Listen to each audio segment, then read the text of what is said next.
Gracias. Muchas gracias al comité organizador por permitirme este privilegio de conversar con ustedes, con muchos conocidos, y que, bueno, espero cumplir con sus expectativas acerca del tema que me ha tocado. Declaro que no tengo ningún conflicto de interés en la preparación de este tema y esto es muy rápido, lo voy a pasar, ya todos sabemos. Tuberculosis aún sigue ganándonos la batalla a pesar de que hemos avanzado mucho, ¿no? Nosotros tenemos acá nuestro país, bueno, esta cosa no la puedo manejar bien, y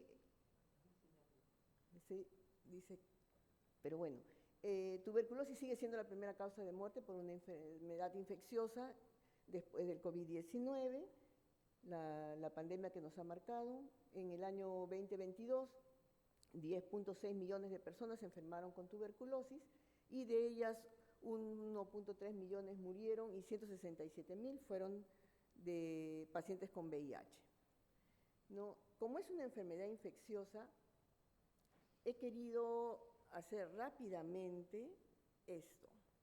¿Qué pasa? Nosotros en la comunidad, toda enfermedad infecciosa funciona así.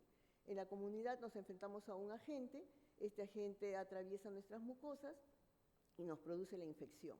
La exposición es a cualquier tipo de germen. Cuando se produce la infección, algunos se infectan, otros no. Algunos van a ser enfermedad leve, moderada o severa. Eso es todo lo que ocurre. Quiere decir que cuando nosotros vemos la enfermedad, tenemos un gran problema de salud pública antes, cuando nos exponemos y cuando hacemos la infección. Y ese es el problema de tuberculosis, que nosotros estamos viendo esos 10.6 millones que se han enfermado, ese 1.6 que se ha muerto, corresponden a una puntita de un iceberg que también anteriormente poníamos como expresión del problema de tuberculosis. Vemos solamente los poquitos casos, ¿no? La transmisión, como todos sabemos, es por vía aérea, ¿no? Esto va a formar un granuloma en el pulmón y este granuloma despierta todo nuestro sistema inmune para que pueda ser controlado. Y nos quedamos en la mitad de lo que hemos visto en la diapositiva anterior, en la infección, ¿no? Ese es el kit. Tenemos un granuloma que se queda en la mitad del camino, ¿no?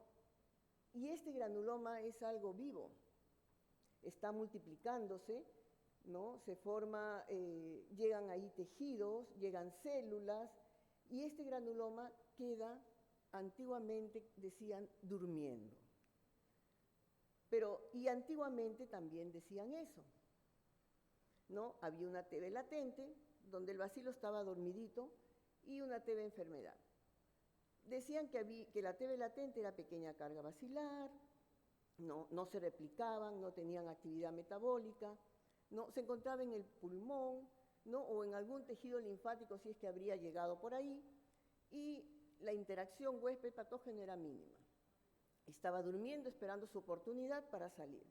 Y que la TB enfermedad era otra condición clínica muy diferente, tenía signos, síntomas, etc. Entonces, y a la enfermedad se le llamaba tuberculosis atípica. Pero se ha visto ahora que no es así, que los granulomas no todos están igualitos. Hay diferentes estadios de los granulomas, por eso hay heterogeneidad, ¿no? Hay una replicación activa durante la infección crónica, que antes decían que estaban durmiendo, no, se están multiplicando, solamente que en menor cantidad y son diferentes. Unos sí están crecientes, otros están multiplicándose, ¿no? Y el sistema inmune es el que va a controlar esto y el que va a definir la evolución clínica. Solamente un granuloma es todo lo que se necesita para progresar a enfermedad. ¿Y esto cómo se demostró? Este es un trabajo que ya se ha hecho hace varios años, ya van a ser 10, en simios, donde teníamos aquí, ¿no? Estos no tenían tratamiento con inmunosupresores, ustedes ven aquí, habían granulomas, ¿no? Porque eran monitos infectados, y después, cuando ponen inmunosupresores, miren cómo algunos granulomas se desarrollan más que otros, ¿no? Este es un trabajo muy interesante porque se ve claramente cómo en pulmón y en hígado los granulomas tenían diferentes estadios. Algunos se desarrollaban más, otros menos, otros se quedaban quietos, y eso era con inmunosupresores, lo que demuestra que el sistema inmune tiene un papel importante. ¿Por qué decimos esto? Porque el problema está ahí. Miren cuánta TB o infección de tuberculosis tenemos. Casi la cuarta parte del mundo, ¿no? En algunos países hay menos, en otros hay más. Y miren desde cuándo, desde menores de 15 años. Entonces, el problema es, tenemos la cuarta parte del mundo, que equivale casi a 1.700 millones, creo que lo tengo ahí. Ahí está, 1.700 millones de personas, que tienen los bacilos que hemos visto en granulomas, que hemos visto en la diapositiva anterior.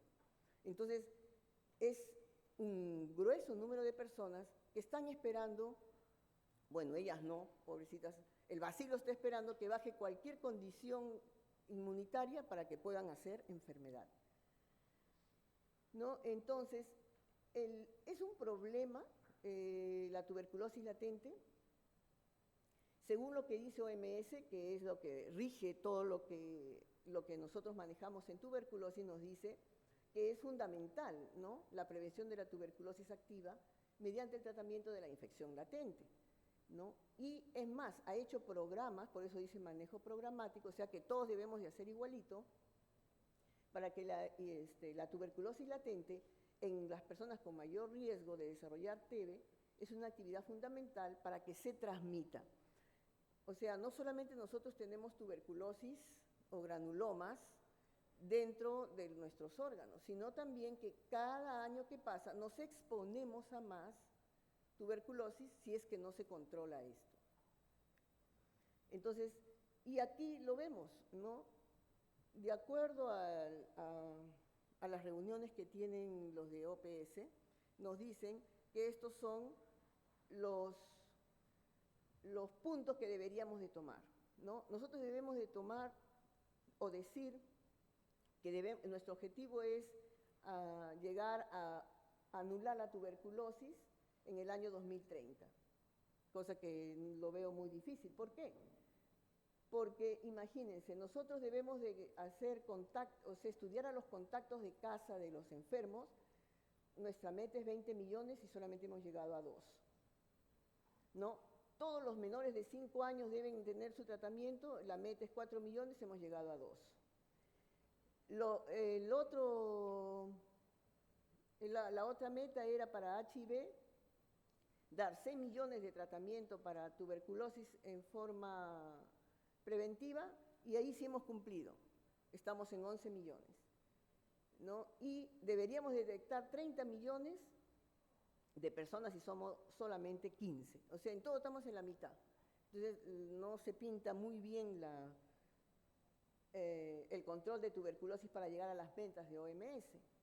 Entonces, el problema de la tuberculosis latente nos va a impedir controlarlo, sí, si tenemos estos promedios de acá abajo, donde en algunas partes no llegamos ni siquiera a la mitad.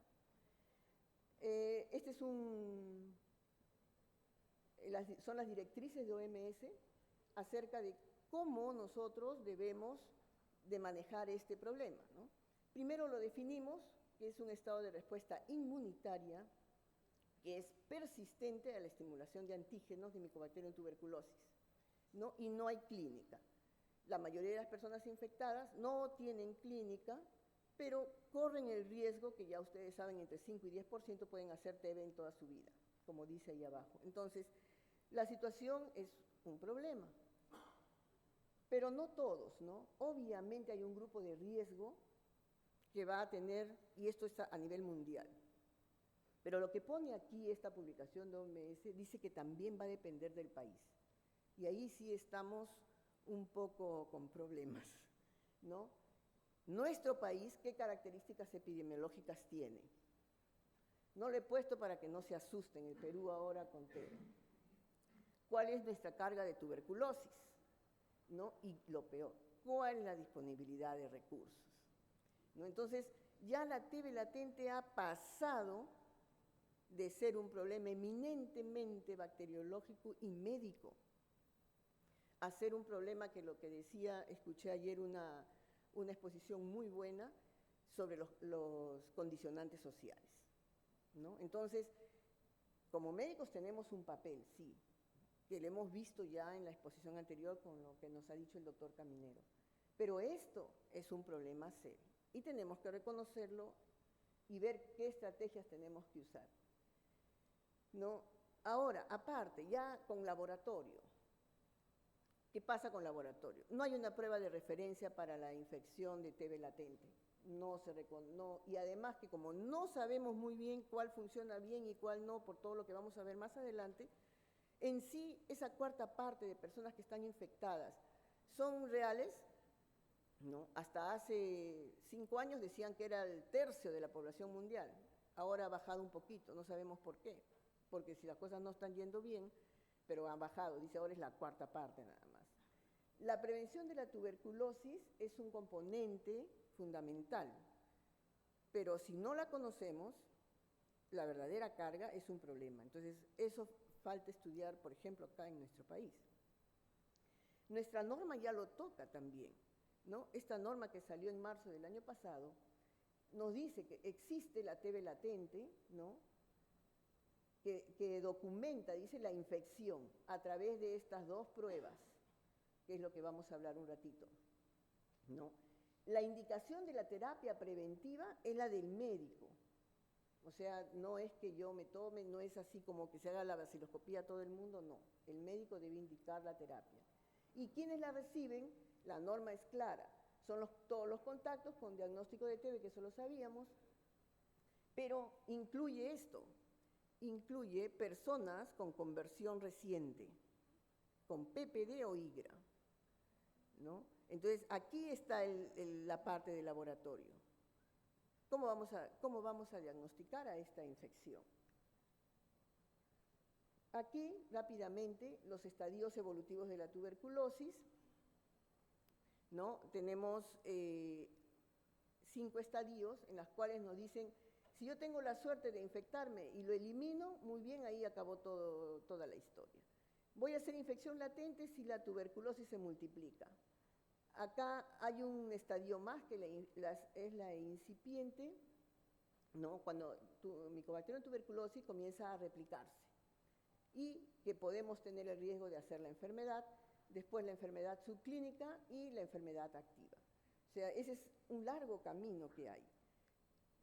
Y esto es así. O sea, ya no es dos líneas separadas de TB latente y TB enfermedad.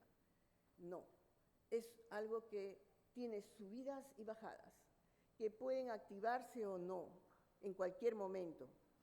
Estos son los más suertudos, ¿no? Que se eliminan la infección. Estos son los que se van a quedar con la TB latente toda su vida y van a ver, y aquí esto va a subir, va a bajar. ¿Cuándo? Cuando tenga diabetes, si tengo factores de riesgo, desnutrición, si tengo mala suerte y tengo que usar inmunosupresores, si tengo asma, etc.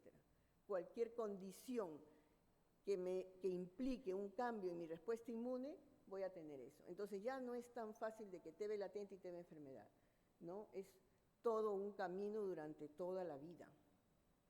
Por eso es que se incide en que la infección debe de ser controlada. Entonces, la clave es hacer el diagnóstico diferencial como laboratorio de tuberculosis latente y activa, porque signos clínicos no hay. Y eso hay que recordar, lo que lo ha dicho clarísimo el doctor Caminero. Cualquier examen de laboratorio debe interpretarse si hay signos clínicos, ¿no? Ese es clave. Muy bien, son dos métodos, la tuberculina, ¿no? Que es una prueba de hace años, y las pruebas de liberación de interferón gamma, ¿no? La evidencia de la infección es cuando hay el PPD positivo, que es más de 10 milímetros para los que no son HIV y más de 5 para los que sí son, y la prueba de liberación de interferón gamma que sale positiva. Obviamente no debemos de tener ni signos ni síntomas, la radiografía debe ser negativa y el cultivo debe estar negativo si es que el paciente puede dar una muestra de esputo, no de saliva, sino de esputo, asegurarnos que sea eso. La PPD, se tiene que interpretar los resultados, cuál es la limitación, es que necesita que la persona vaya 2 veces, y lo que ya conocemos todos, tiene reactividad cruzada con BCG y las micobacterias no tuberculosas. Pero aquí tenemos nuevas pruebas cutáneas, o sea, se resiste el PPD a dejarse ganar la batalla, y tenemos pruebas en que ya no va a ser el bacilo como era el PPD, sino antígenos.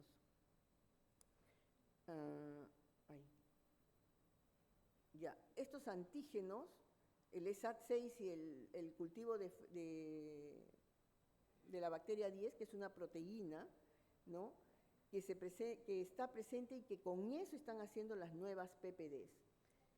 Tanto Rusia, Dinamarca y China están sacando estas nuevas PPDs para poder comenzar a hacer el diagnóstico de TB latente. ¿Cuál es el problema? Todavía no están estandarizadas para ver si van a servir para el diagnóstico o no. Las vacunas actuales recombinantes, que también usan los mismos antígenos, van a tener el mismo problema que nuestra BCG de hace 100 años. O sea, estamos volviendo a repetir lo mismo, porque las vacunas ya no son las vacunas anteriores, las conocidas. Ahora son con estos antígenos, que es las que están probando. Entonces, también pueden cruzarse. Y, bueno, tenemos que utilizar los ensayos en los pacientes más difíciles. Los niñitos, los pacientes mayores, y los que ya conocemos. O sea, todos los que me van a hacer problemas, pues esos todavía no hay nada de investigación, están todavía en pruebas. También hay en IGRA, o sea, avances, Estos 3 son los más comunes, los que existen hace casi 15 años, el ensayo, el T-Spot, que es el que más se ha usado, y solamente decirles acá que cuáles son los que se basan, en los antígenos que se basan. Todos se basan en ESAT6, y la proteína 10, la proteína de cultivo 10.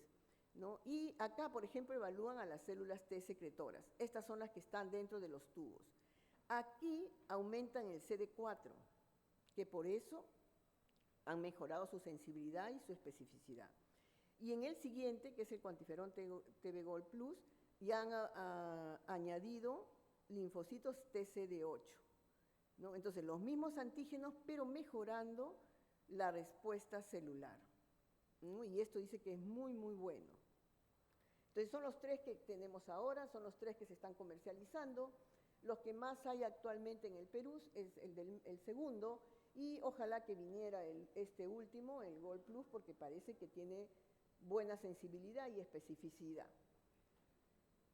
Y también están otros en las cuales ya tienen los mismos antígenos, pero otra metodología de laboratorio. La quimioluminiscencia, por ejemplo, los anteriores eran ELISA, y en este último están probando un nuevo antígeno, que es este,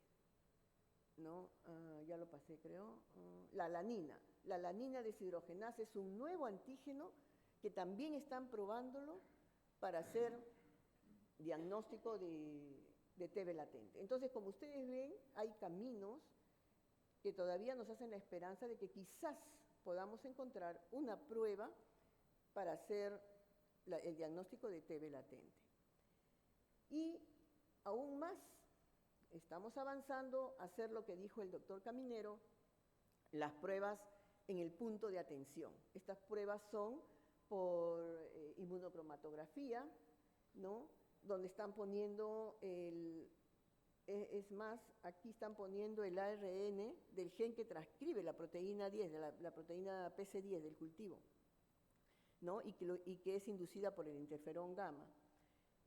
Esta es la citometría de flujo que les digo. O sea, ojalá que estas pruebas laboratoriales tengan un éxito, porque sí va a facilitarnos mucho el diagnóstico. Corea, que está también con 2 pruebas, también de flujo lateral, ¿no? O sea que se hace en el cassette, y que es lo que debemos de llegar a hacer eso, a tener eso, ¿no? Una prueba rápida, sensible y confiable. Muy bien, ¿cuáles son los retos? Y con esto ya estoy terminando, ¿no? ¿Quién está, cómo vamos a determinar quién está en riesgo? Y eso va a depender de cómo realizamos la detección, ¿no? ¿Qué debo decidir? ¿Prueba de tuberculina o cuantiferón si es que tengo? Ambas detectan exposición previa a la tuberculosis, ambas tienen una sensibilidad del 75%, o sea, perfectas no son, pero ninguna me diferencia la TB activa o latente. Si yo hago una prueba de flujo lateral y me sale positiva, tengo que someterlo al paciente a que se haga placa, que le hagan broncofibro, porque clínica no va a tener. Ahora, si tiene clínica, ya, pues ya ahí ya paré el estudio. Pero tengo que indicarle, convencerle que a pesar que esté sano, tiene que hacerse varias pruebas para descartar que esté enfermo. Entonces, un poco complicado, ¿no? Por eso pongo acá el examen clínico, la radiografía de tórax, tomografía, aunque ahora pues la tomografía ya ha reemplazado, ¿no? Cuando vienen y me dicen, estamos taqueando al paciente, yo decía, le están pegando, pero no, me dice, doctora, estamos tomándole tomografía desde aquí hasta el pie. Bueno, ya, pero yo tengo que sospecha de pulmón. No, pero todo. Bueno, ya pues. Pero ahí también se emplea dinero, y yo creo que debería emplearse acá. Entonces, estos son los retos, ¿no? ¿Qué vamos a hacer?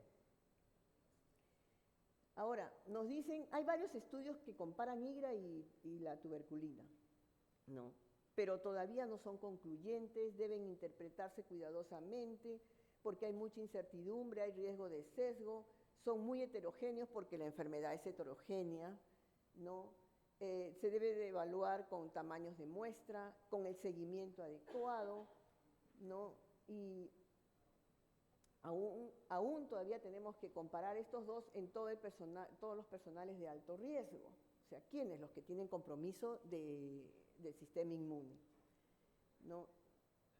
En nosotros, por eso presento esto pequeño, todavía está en impresión, es un informe preliminar que hicimos con la Universidad San Marcos, no fue financiado por la Universidad de San Marcos, que queríamos evaluar un algoritmo para despistar infección y enfermedad en los diabéticos no controlados, ¿no? Escogimos porque los diabéticos no controlados son un personal de alto riesgo, ¿no? No tienen, el sistema inmune está, como quien dice, venido a menos, ¿no? Y fue en el hospital ubicada en un área de alta incidencia que era el Hospital 2 de Mayo.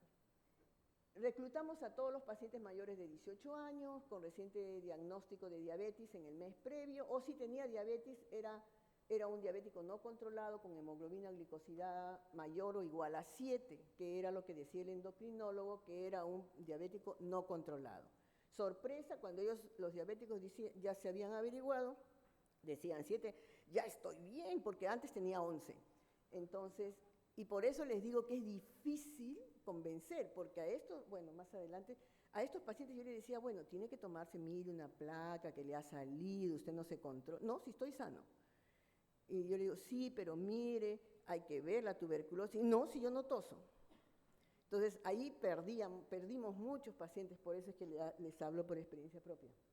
No, ¿y qué le íbamos a decir? Que le iban a hacer una broncofibro. No, me aventaban del hospital, me sacaban. Muy bien, inclusive en estos, dijimos pacientes con mayores de 200, porque ellos están acostumbrados, o sea, la dinámica del paciente diabético es increíble, ¿no? Me dice, ¿cómo no voy a estar controlada si tengo 200? La otra vez vine a emergencia y tenía 350. Doctor, usted es una exagerada, ¿no? Entonces, porque ese es para hacer el consentimiento informado. Bien, le hicimos también, le dijimos que tenía que traer una muestra de esputo, diciéndole que tomara agua, todo preparándole, porque algunos no tenían y otros sí, pero no lo reconocían como anormal. Muy bien. Todos le hicimos esto, ¿no? Vaciloscopía y en ESPER cultivo de Ogawa. Si uno salía positivo, ya pues le decíamos que este era nuestro plan. Tenía tuberculosis a neumología. Y a todos los negativos le íbamos a hacer el IGRA, porque teníamos el reactivo y los rayos X, que fue todo un triunfo. Ya, bueno, se me fue ahí. Pero en la interpretación íbamos a decir de estos que eran negativos, cuantiferón positivo y radiografía normal, le íbamos a diagnosticar de TB infección. Los que tenían cuantiferón negativo o positivo, cualquiera de los dos, pero la radiografía anormal, se tenían que ir también a neumología, ¿no? Y aquellos que tenían cuantiferón negativo y radiografía de tórax normal, no estaban sanos. Era esa línea que habíamos visto abajo en el esquema. Y estos fueron los resultados, ¿no? Imagínense, 64%, casi 65% de los diabéticos que acudían al hospital tenían TB latente, ¿no? Muy poquitos, el 35%, un poco menos, un poquito más, no tenían nada en teoría, porque cuantiferón hemos visto que tiene 75% de sensibilidad. Todititos salieron negativos a las pruebas que les hicimos. Ahora, solamente alcanzamos a 84 pacientes, ¿no? Nosotros queríamos alcanzar 100 mínimo, pero esto empezó en el 2018 y con todas las regulaciones, lo primero, nos agarró la pandemia. Entonces, peor. Pero miren, son datos muy importantes porque en estos pacientes son los que tenemos que vigilarlos para que no hagan la TB activa, ¿no? Y principalmente es el control. Después, dos casitos que fueron los que que motivaron también que me animara a hablar después de tanto tiempo, ¿no? Sobre TB. Fue dos casos que los presento acá. Son personal de salud. Uno tenía 60 años, otro tenía 30. Uno tenía PPD 20 y otro tenía PPD 15. Se consiguió hacerle cuantiferón, uno fue positivo en este paciente y aquí no se pudo hacer el cuantiferón. El examen clínico y todo estaba normal. Era un diagnóstico de TB latente, programáticamente, como así dice OMS, era un diagnóstico de TBC latente. Pero ¿qué nos dice nuestra norma? El tratamiento lo da el médico. ¿A quién creen ustedes que trataron? A la de 30 años con 15. Al de 60 dijeron, no, está bien, si tiene tos, regresa. No, ese es el otro problema. ¿Para qué hago yo una prueba, un PPD, el cuantiferón, me consigo un proyecto, si no lo van a tratar como dice nuestra norma? Entonces, todavía eso pasa porque no está muy claro cómo se hace el diagnóstico y no está muy claro también quién debe tratar, ¿no? Y por último, y la norma dice los dos deben ser tratados porque 20 es alto. Así con nuestro PPD del año 100 que lo inventó Koch y todo lo demás, debe ser tratado. Pero bueno, eso es real, ¿eh? Eso es real. Entonces, la tuberculina y el IGRA, ambos son, ya con esto termino, no los canso más, son herramientas aceptables, pero aún imperfectas. No me diferencian tuberculosis latente de activa, no puede predecir con precisión quién sí se va a enfermar y quién no, y ambos métodos tienen una sensibilidad reducida en pacientes inmunocomprometidos, también los VIH, los pacientes con medicinas que alteren el sistema inmunológico, ¿no? Es importante enfocar el estudio en individuos con alto riesgo de progresión, ¿no? Y esto es lo que me importa y que está en varias publicaciones, ¿no? Inclusive la de OMS dice, debemos detectar para tener la oportunidad de tratar. La decisión de realizar la prueba está hecha pues porque voy a tratar, no voy a hacer una prueba nada más para ver cómo salió, ¿no? Y además que ya deberíamos de dejar de hablar de quimioprofilaxis o de preventivo. La tuberculosis latente ahora en el siglo XXI se debe tratar, no prevenir, porque no se puede prevenir, se debe tratar, ¿no? Ese es el mensaje que da OPS también. Y esto, ya con esto termino, esto es una foto que nos dio el doctor Guamán. El doctor Guamán trabaja en infección latente en un hospital de Estados Unidos, y él nos dice, ¿no? La carga de TB latente es inmensa, no se puede medir, es como un dique. Lo que vemos nosotros es la progresión a la TB enfermedad, por X razones, ¿no? Y ¿quiénes están ahí, en ese dique inmenso? Gente que tiene características especiales. Lo que ustedes ya saben, inmunosuprimidos, los mayores de edad, los chiquitos, etc. ¿Y qué debemos hacer? ¿No?